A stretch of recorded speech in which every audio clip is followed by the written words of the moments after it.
che in questa puntata affronteremo questo argomento con un ingegnere che da anni si dedica alla prevenzione del rischio idraulico sulla nostra provincia e sul Veneto, che è l'ingegner Alessandro Pattaro, di cui diamo il via alla sua scheda personale.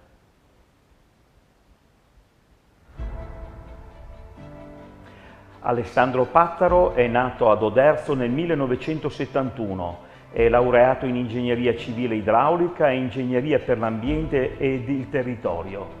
È animatore della comunità dei fiumi del Forum Veneto per i contratti di fiume.